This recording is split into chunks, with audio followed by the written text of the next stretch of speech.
Ok,សួស្តីបងប្អូនឥឡូវនៅវីដេអូនេះខ្ញុំនឹងបង្ហាញបងប្អូនអំពីការធ្វើផ្ទាំង logo មួយដែលមានឈ្មោះថា Yahoo ជាដំបូងគឺខ្ញុំត្រូវការប្រើប្រាស់នៅ Ellipse tool ហើយខ្ញុំយកជាលក្ខណៈខ្សែ path ហើយខ្ញុំចុច Alt នៅលើ keyboard ហើយខ្ញុំ click មកខ្ញុំទាញអូខេខ្ញុំចុច space ដើម្បីខ្ញុំផ្លាស់ទីនៅខ្សែ path របស់ខ្ញុំដក mouse អូខេរួចបន្ទាប់ទៀតគឺខ្ញុំចុច control ជាមួយនឹង enter ដើម្បីបង្កើតនៅ make selection អូខេបន្ទាប់មកខ្ញុំបង្កើតនៅ layer មួយខ្ញុំដាក់ឈ្មោះថា circle ដល់មកខ្ញុំចុច enter ហើយខ្ញុំប្រើប្រាស់នៅ tool pen background tool ខ្ញុំចាក់ពណ៌ចូលខ្ញុំចុច control D ដើម្បីដកនៅ select វិញរួចខ្ញុំ copy នៅ layer circle ខ្ញុំចុច control J ខ្ញុំទាញនៅ circle copy ដាក់នៅក្រោម circle ហើយខ្ញុំដាក់ឈ្មោះថា behind បន្ទាប់មកខ្ញុំបិទផ្នែកនៅ circle ទី1ហើយខ្ញុំចុចនៅលើ circle behind ហើយខ្ញុំចុច control T រួចខ្ញុំ scale វាបន្តិច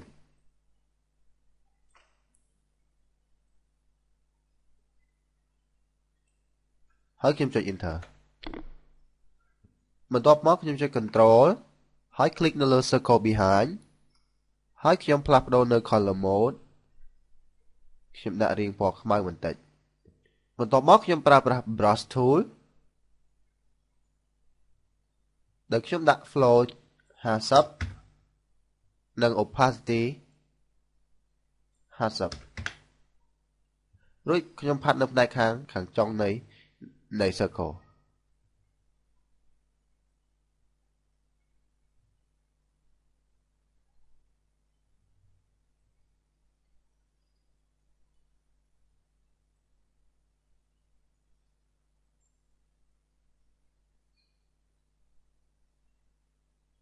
បន្ទាប់មកខ្ញុំคลิกម្ដងទៀតខ្ញុំផាត់ម្ដងទៀតនៅផ្នែកខាងគៀន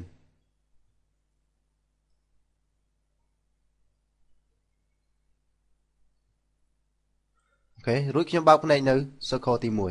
1ហើយខ្ញុំចុច control D ដើម្បីដក select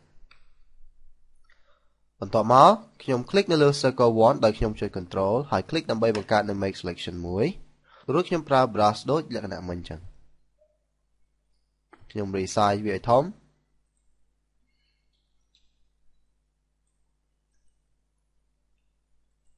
បន្ទាប់មកខ្ញុំដាក់ mode នៅ brush color ពណ៌ខ្មៅរួចខ្ញុំប្រើប្រាស់យកមកផាត់នៅផ្នែកខាងគីន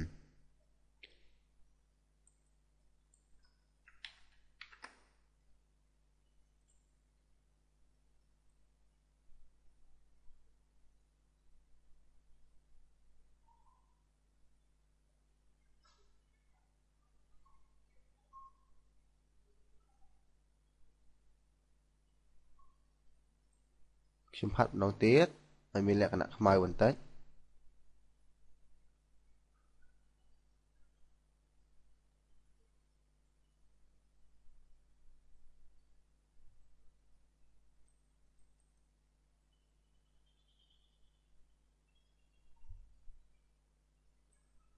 រួចខ្ញុំ scale នៅ brush ខ្ញុំឲ្យធំរួចខ្ញុំ click ពីរដងផាត់ភាសាទៀត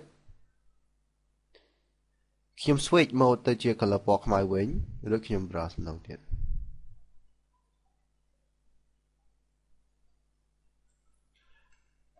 នៅចំណុចផ្នែកខាងនេះ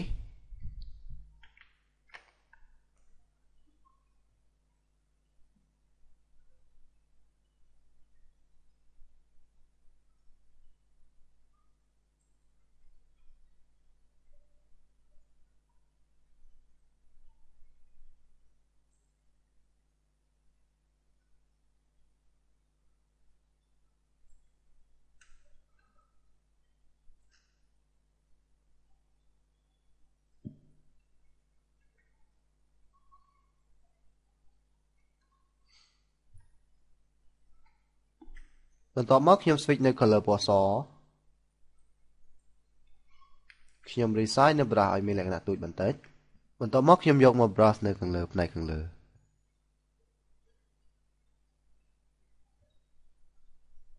ខ្ញុំ resize ឲ្យធំបន្តិច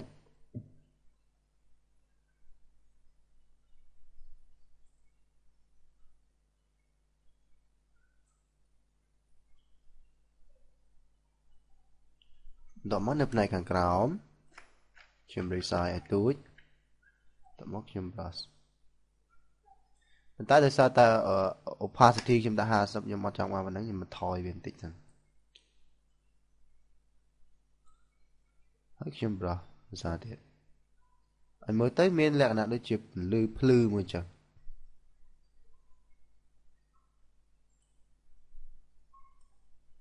ហើយខ្ញុំ switch ទៅពណ៌ខ្មៅវិញ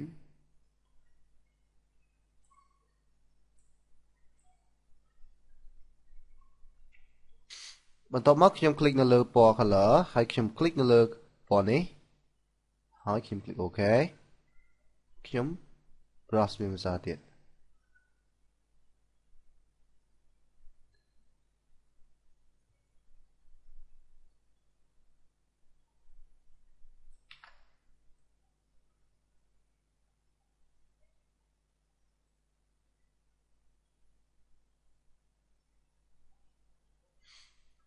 មើលទៅហាក់បីដូចជាពន្លឺមួយចាំងពីលើដុំមូលអញ្ចឹងបងប្អូនណា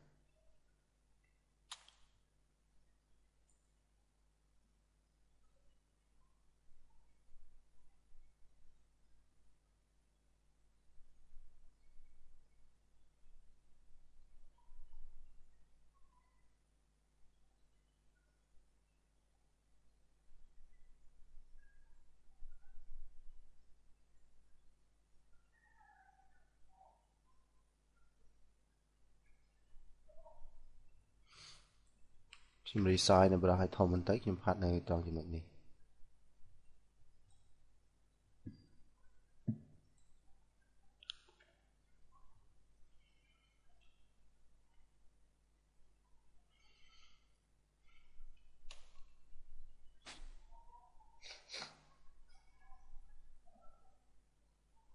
អូខេត្រង់ចំណុចនេះ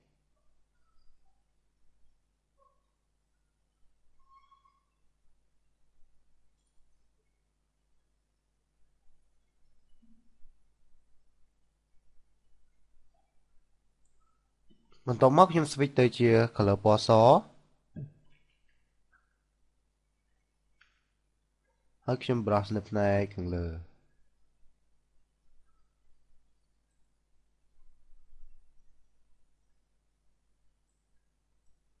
ខ្ញុំដំឡើងនៅ hardness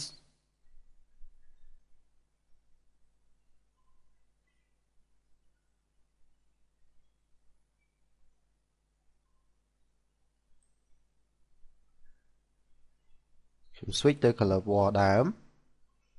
ខ្ញុំ brush ភាសាទៀតត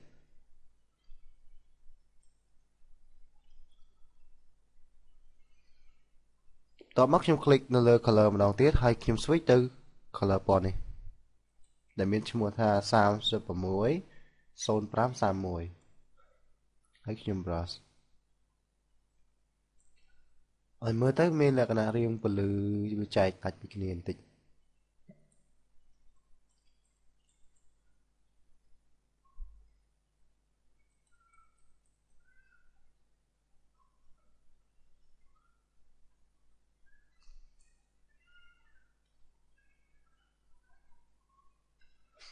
បន្ទាប់មកខ្ញុំ switch ទៅ color ពណ៌ខ្មៅខ្ញុំ resize នៅ brush ឲ្យទូចបន្តិចខ្ញុំ zoom ទៅផ្នែកខាងក្រោមបន្ទាប់មកខ្ញុំចុចអក្សរ F ឲ្យ full screen បន្តិចហើយខ្ញុំធ្វើការផាត់នៅផ្នែកខាងក្រោម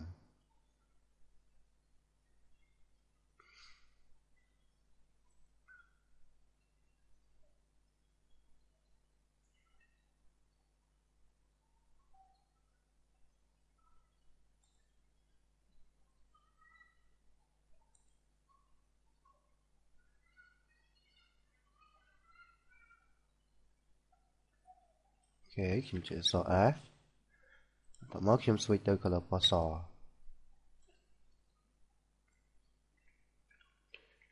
resize នឹងប្រើឲ្យតូចបន្តិចខ្ញុំបន្ថយនៅ opacity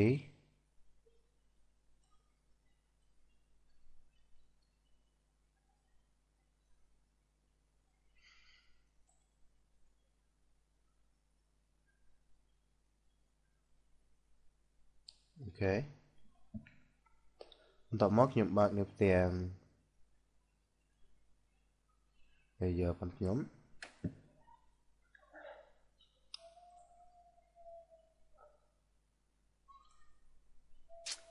ខ្ញុំចុច Ctrl D ដើម្បីដក select វិញខ្ញុំ click នៅលើ circle behind ខ្ញុំចុច Ctrl T ដើម្បី scale វាបន្តិចខ្ញុំ zoom ដើម្បីមើលនៅផ្នែកខាងនេះថាតើការ scale របស់ខ្ញុំវាមានលក្ខណៈប៉ុណ្ណាខ្ញុំចុច Ctrl Space ហើយខ្ញុំចុច Alt Shift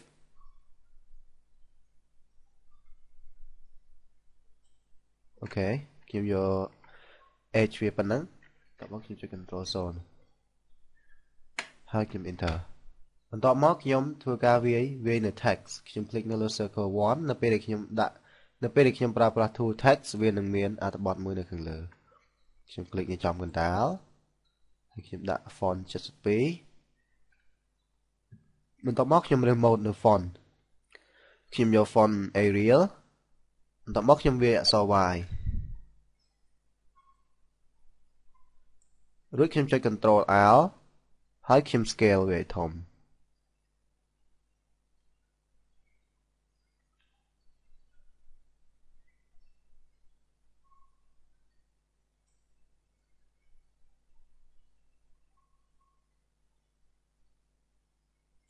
បន្ទាប់មកខ្ញុំចុច Ctrl Enter ហើយខ្ញុំ right click ខ្ញុំយកពាក្យថា create work path បន្ទាប់មកខ្ញុំនឹងមាន work path មួយខ្ញុំបិទភ្នែកនៅអក្សរ T ចេញបន្ទាប់មកខ្ញុំ zoom ចូលបន្តិចរួចខ្ញុំធ្វើការកែនៅ mode អក្សរខ្ញុំប្រើប្រាស់ pen tool ដើម្បី add នៅ angle កន្លែងណាដែលខ្ញុំចង់កែឥឡូវចំណុចដំបូងគឺខ្ញុំចង់កែនៅផ្នែកខាងនេះខ្ញុំបិទភ្នែកនៅ circle behind និង circle រួចខ្ញុំ add នៅ angle ខ្ញុំចុច control ហើយ click នៅលើវារួចខ្ញុំដក control ចេញហើយខ្ញុំ click នៅលើខ្សែដែលអត់ទាន់មាននៅ angle point ខ្ញុំ click មួយនិងចំណុចនេះមួយទៀត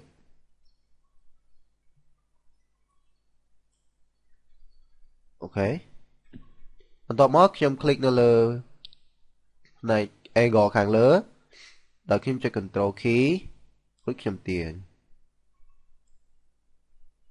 នឹង angle មួយនេះដែរប៉ុន្តែវាអត់តមានលក្ខណៈស្មើខ្ញុំធ្វើការឲ្យវាមានលក្ខណៈស្មើបន្តិច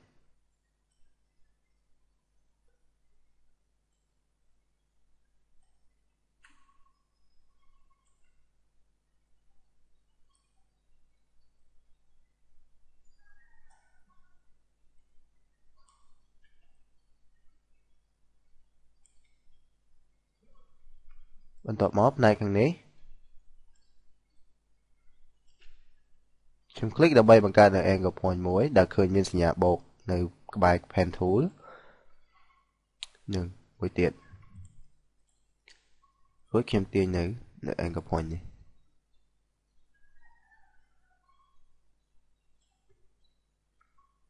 ដើម្បីឲ្យច្បាស់ថាតើយើងទាញត្រង់មិនត្រង់គឺខ្ញុំចុចនៅ line មួយដើម្បីដាក់នៅក្បែរវាហើយនឹងខ្ញុំដាក់ line មួយទៀតអញ្ចឹងខ្ញុំប្រកាសច្បាស់ណាស់ថាអក្សរខ្ញុំប្រកាសជាមានលក្ខណៈស្មើមែនតើ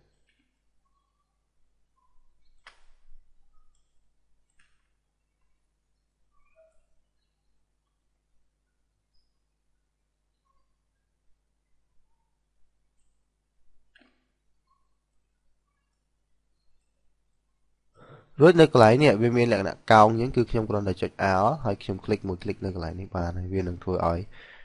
វាមានជា angle point នេះថាវាជ្រុង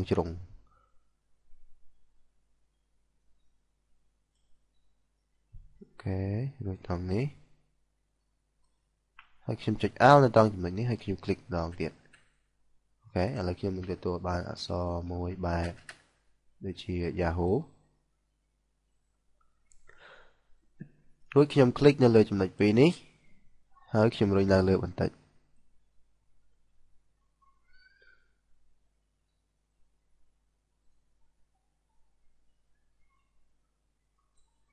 ចំណុចពីរខាងនេះខ្ញុំទម្លាក់វាចុះបន្តិច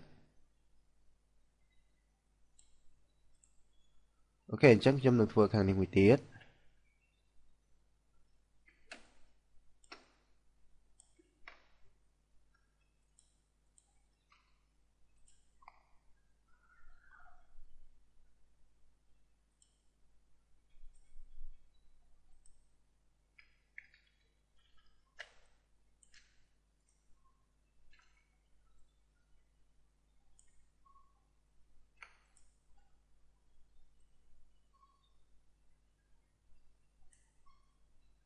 បន្ទាប់មកខ្ញុំដាក់តត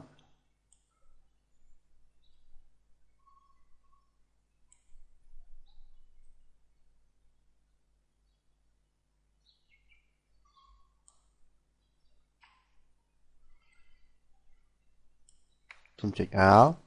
ដើម្បីឲ្យមានលក្ខណៈជ្រុង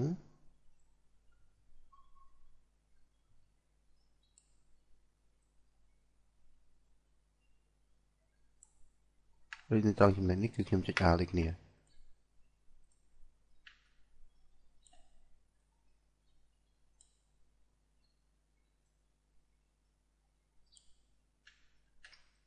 ត្រង់ចំណុចនេះវាមានលក្ខណៈយ៉ាងកោងបន្តិចខ្ញុំចុច Alt ហើយខ្ញុំคลิกមួយคลิกនៅលើហ្នឹងទៅវានឹងជ្រុងហើយអូខេរួចរាល់ប៉ុន្តែអក្សរ Y របស់ខ្ញុំវាអត់ទាន់សូវមានលក្ខណៈស្អាតកន្លែងនេះអញ្ចឹងខ្ញុំធ្វើការកែកន្លែងនេះទៀតតែខ្ញុំគ្រាន់តែ click select នៅផ្នែកខាងនេះហើយខ្ញុំទម្លាក់វាចុះបន្តិច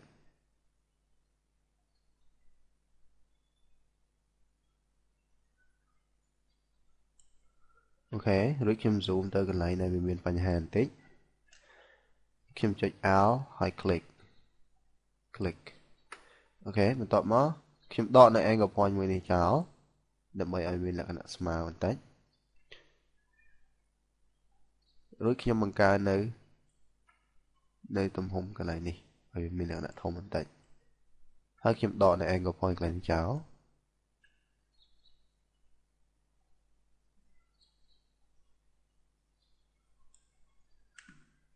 អូខេកន្លែងនេះក៏ខ្ញុំត្រូវការធ្វើអូខេខ្ញុំបង្កើនកន្លែងនេះបន្តិចអូខេរួចរាល់ប៉ុន្តែនៅសល់ចំណុចខាងក្រោមមួយទៀតអញ្ចឹងខ្ញុំត្រូវការធ្វើវាបន្តិចខ្ញុំ click ដើម្បី add angle click តមកខ្ញុំ click ទាញវាចេញអូខេខ្ញុំដាក់បន្ទាត់មួយអូខេស្មើអញ្ចឹងខ្ញុំត្រូវការ add angle កន្លែងនេះមួយទៀតរួចខ្ញុំ click ទាញដាក់ឲ្យស្មើចំចំណុចនេះរួចខ្ញុំចុច Alt ហើយ click ខ្ញុំចុច Control ទាញមកដាក់ចំចំណុចនេះរួចខ្ញុំចុច Alt ហើយ click ដូចគ្នាបន្ទាប់មកខ្ញុំធ្វើឲ្យវាមានលក្ខណៈត្រង់ស្មើស្អាត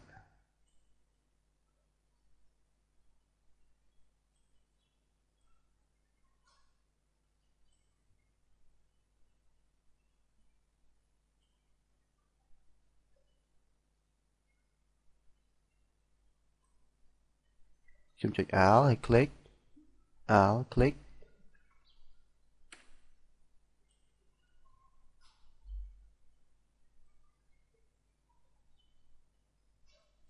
អូខេអញ្ចឹងរួចរាល់នៅអក្សរ Y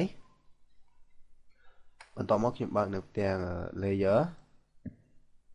រួចខ្ញុំលុបនៅអក្សរ Y នេះចេញបន្ទាប់មកខ្ញុំចុច Control Enter ដើម្បីបង្កើតនៅ Make Selection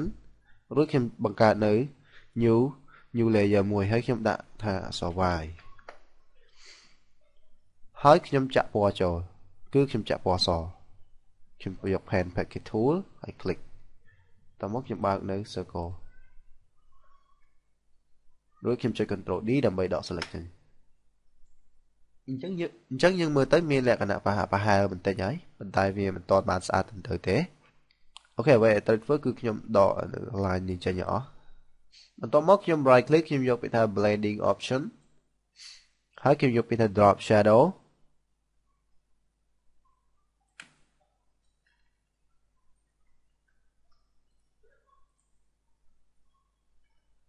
តោះមកខ្ញុំ zoom បន្តិច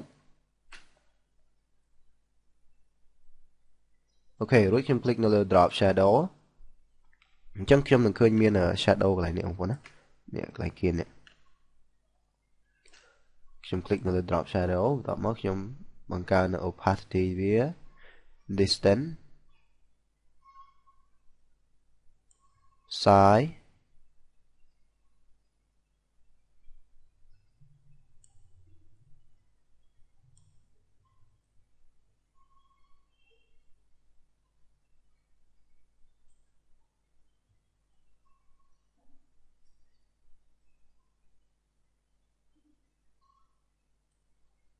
អូខេ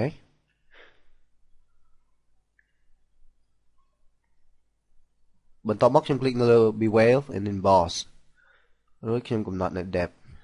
បន្ថយបន្តិចអូខេខ្ញុំដាក់0និង depth 21ហើយយកលក្ខណៈ emboss រួចខ្ញុំចុច OK បន្ទាប់មកខ្ញុំនឹងបាន effect របស់ layer នៅត្រង់នេះ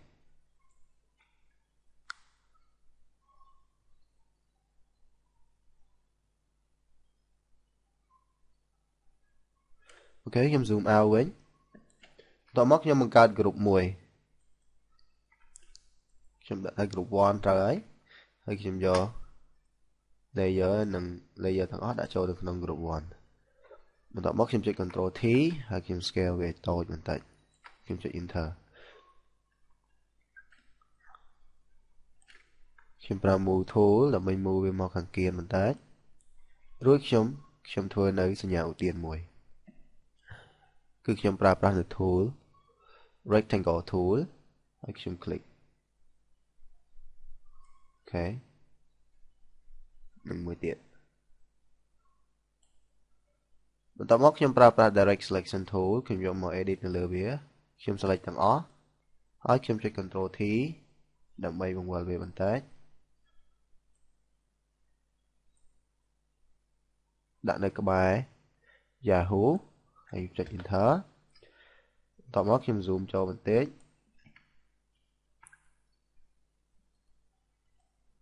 ខ្ញុំ click នៅកន្លែងណាផ្សេងមួយសិនដើម្បីបាត់នៅ angle ដែលខ្ញុំបាន select ទាំងអស់បន្ទាប់មកខ្ញុំ click នៅត្រង់ចំណុច angle ខាងលើរួចខ្ញុំ scale វាបន្តិច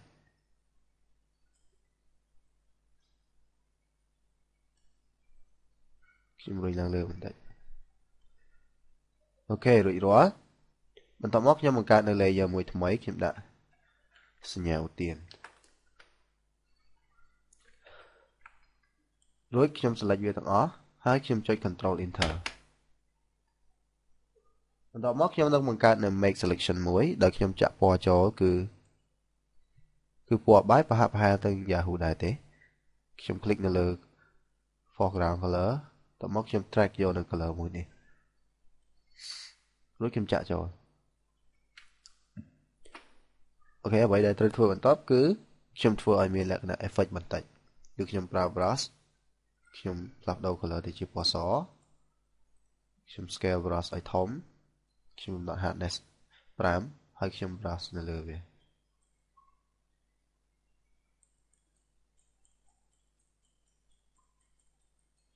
ខ្ញុំបង្កើន opacity និង flow ហើយខ្ញុំ brush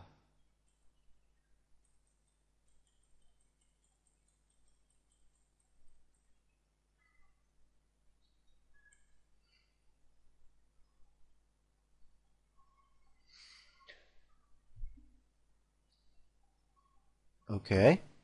បន្ទាប់មកខ្ញុំ zoom ខ្ញុំមើលត្រង់ចំណុចនេះរួចខ្ញុំដាក់នៅ brush របស់ខ្ញុំពណ៌បន្ទាប់មកខ្ញុំផ្លាស់ប្ដូរនៅ color mode បែប រៀងងឹតបន្តិចហើយខ្ញុំคลิกខ្ញុំផាត់នៅត្រង់ចំណុចនេះខ្ញុំដាក់ hardness 100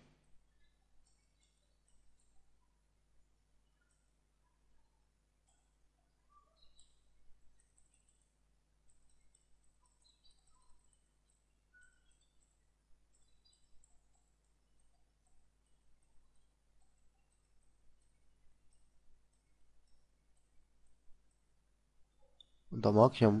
ផ្លាស់ប្ដូរទៅជាពណ៌សខ្ញុំបន្ថយ brush ខ្ញុំដាក់ hardness តូចបន្តិចឬខ្ញុំផាត់នៅលើវា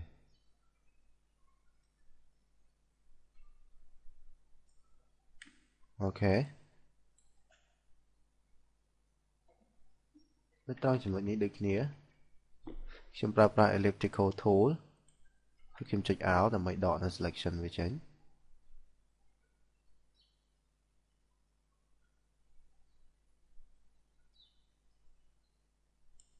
អូខេបន្ទាប់មកខ្ញុំយក brush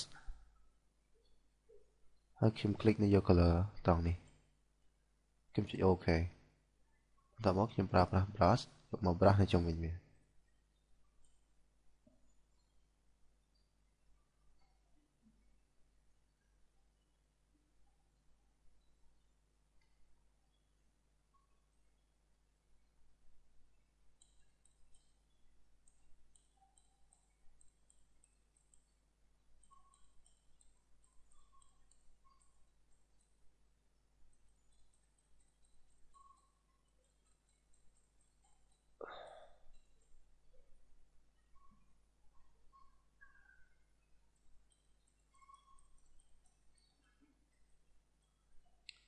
អូខេរួចរាល់ខ្ញុំចុច Ctrl D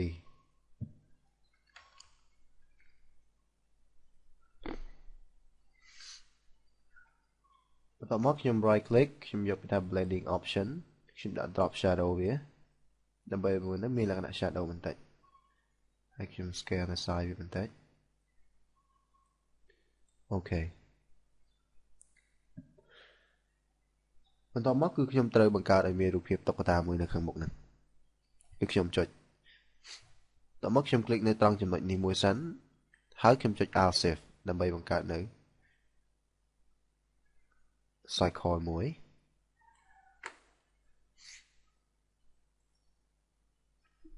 ឬខ្ញុំទាញសញ្ញាទានចូលទៅក្នុង group បន្ទាប់មកខ្ញុំបង្កើត layer មួយថ្មីខ្ញុំដាក់ថា cartoon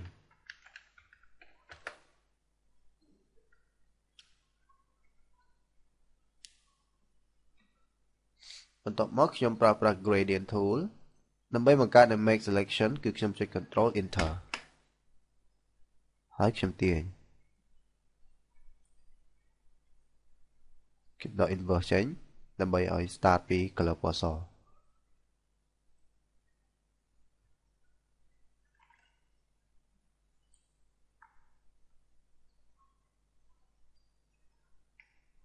អូខេរួចរាល់រួចខ្ញុំ zoom ចូលទៅក្នុងនឹងបន្តិចបន្ទាប់មកខ្ញុំប្រើប្រាស់ brush ហើយខ្ញុំដាក់ color mode វាបែបពណ៌លឿងបន្តិចហើយខ្ញុំទាញវាចុះ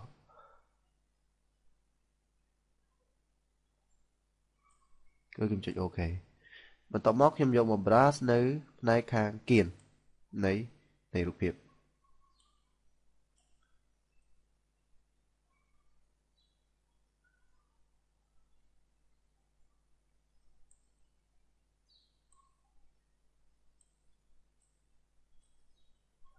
អូខេខាងនេះ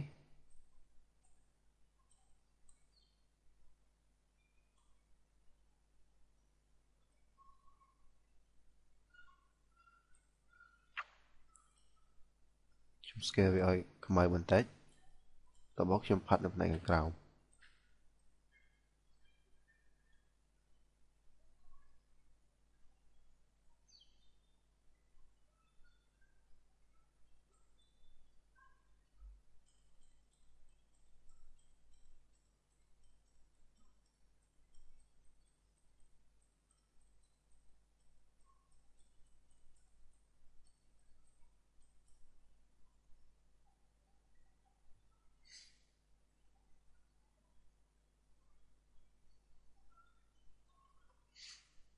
ok ឥឡូវរួចរាល់ខ្ញុំដក select ចេញសិនបន្ទាប់មកខ្ញុំបង្កើតនៅ layer មួយទៀតខ្ញុំដាក់ពាក្យថា I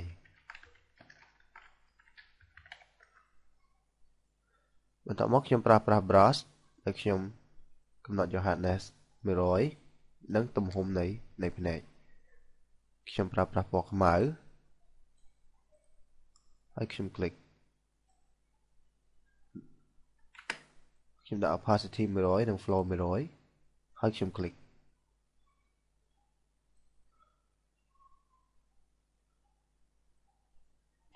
បន្ទាប់មកខ្ញុំប្រើប្រាស់ ellipse tool ដើម្បីបង្កើតនៅមាត់តុក្កតានេះ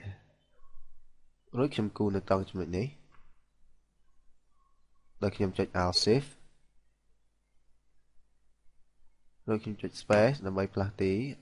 ដាក់នៅត្រង់ចំណុចណាមួយដែលខ្ញុំចង់បានអូខេបន្តមកខ្ញុំដកម៉ៅចេញហើយខ្ញុំដក Alt Shift ចេញរួចខ្ញុំដាក់នៅបន្ទាត់មួយ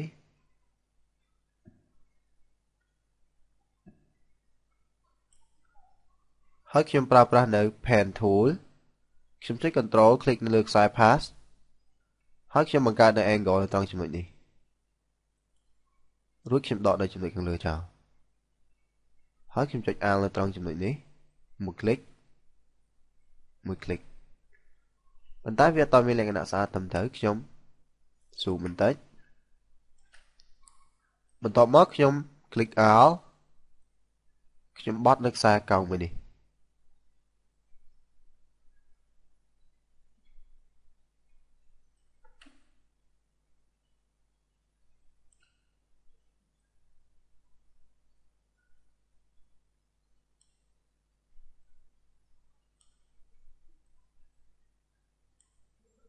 អូខេបន្ទាប់មកខ្ញុំធ្វើម្ខាងទៀត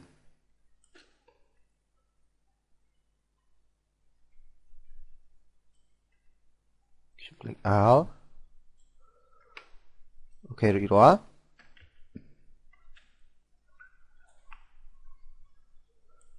បន្ទាប់មកខ្ញុំបង្កើត layer មួយដែលខ្ញុំដាក់ឈ្មោះថា mouse រួចខ្ញុំចុច Control Enter ដើម្បីបង្កើតនៅ make selection បន្ទាប់មកខ្ញុំ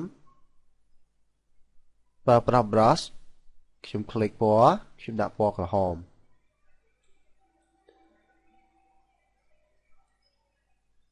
រួចខ្ញុំធ្វើការ brush នៅជុំវិញបន្ទាប់មកខ្ញុំប្រើប្រាស់ elliptical marquee tool ខ្ញុំ right click ខ្ញុំយកពាក្យថា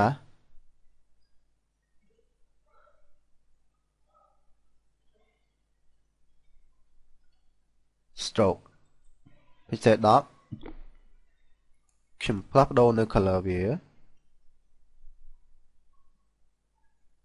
ជាពណ៌រៀងលឿងបន្តិចហើយខ្ញុំចុច OK រួចខ្ញុំចុច OK ម្ដងទៀតខ្ញុំចុច Ctrl D ដើម្បីដក select ចេញ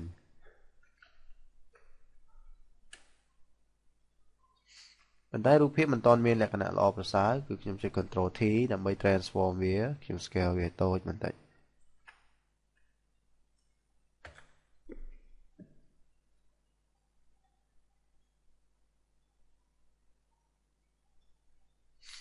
បន្ទាប់មកខ្ញុំប្រើប្រាស់នៅ rectangle tool ខ្ញុំ click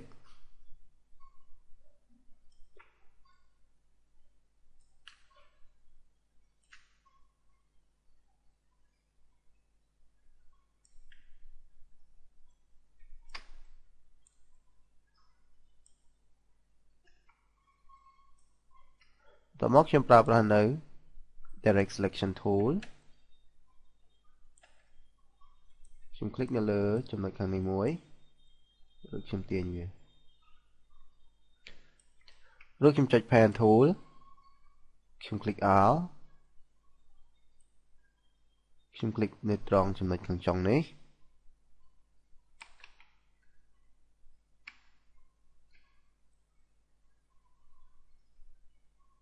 បន្ទាប់មកខ្ញុំធ្វើឲ្យវាកោង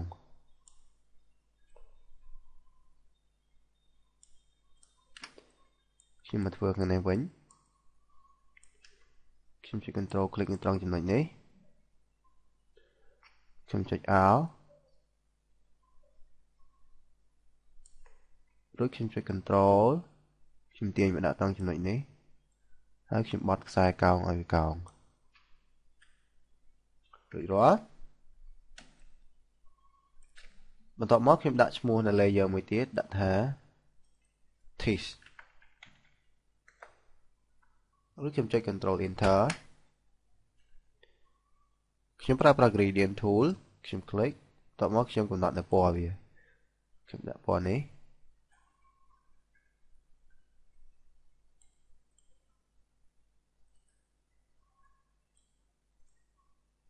នឹងនៅត្រង់ចំណុចកណ្ដាលគឺពណ៌សបន្តិច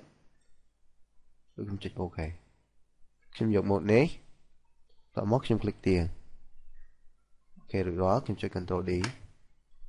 បន្ទាប់មកខ្ញុំបង្កើតនៅ group មួយដែលខ្ញុំដាក់ឈ្មោះថាបន្ទាប់មកខ្ញុំបង្កើតនៅ group មួយដែលខ្ញុំដាក់ឈ្មោះថា cartoon ឬខ្ញុំ click នៅ layer ទាំងអស់ដាក់ចូលនៅក្នុង group ឬខ្ញុំ click នៅលើ mouse ដែលខ្ញុំចុច control ហើយ click នៅលើ select layer នេះបន្ទាប់មកខ្ញុំប្រើប្រាស់នៅ color ពណ៌ក្រហមបែបក្រមៅខ្ញុំចុច OK បន្ទាប់មកខ្ញុំប្រើ brush ហើយខ្ញុំយកមកគូរដោយខ្ញុំដាក់ opacity បន្ថយបន្តិច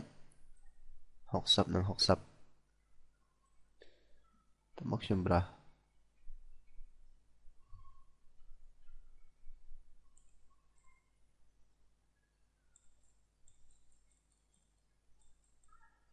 អូខេបន្ទាប់មកខ្ញុំចុច control D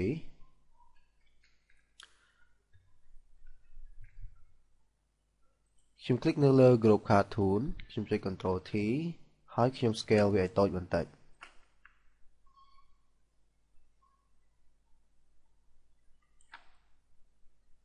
ខ្ញុំចុច enter បន្ទាប់មកខ្ញុំនឹងត្រូវធ្វើឲ្យវាមានស្រមោលនៅខាងក្រោមបន្តិចគឺខ្ញុំបង្កើតនៅ layer មួយដោយខ្ញុំដាក់នៅខាងក្រោមនៅ group ទាំងអស់ខ្ញុំដាក់ឈ្មោះថា shadow បន្ទាប់មកខ្ញុំប្រើប្រាស់ brush tool បន្ទាប់មកខ្ញុំ click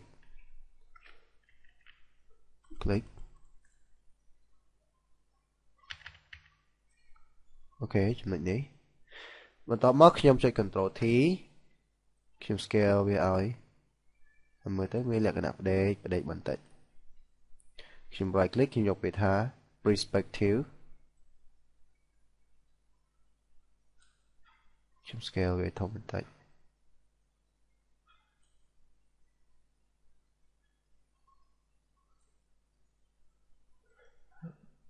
បន្ទាប់មកខ្ញុំ right click ខ្ញុំយកពាក្យថា scale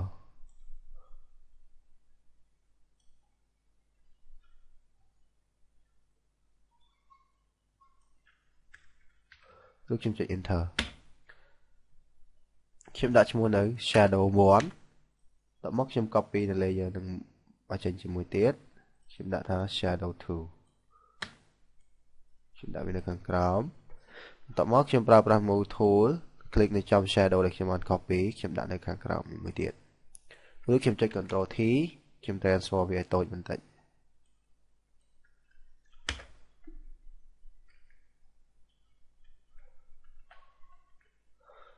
អូខេរួចរាល់អញ្ចឹងសូមបងប្អូនអនុវត្តព្យាយាមតាមខ្ញុំម្ដងបន្តិចតាមអ្វីដែលខ្ញុំបានធ្វើ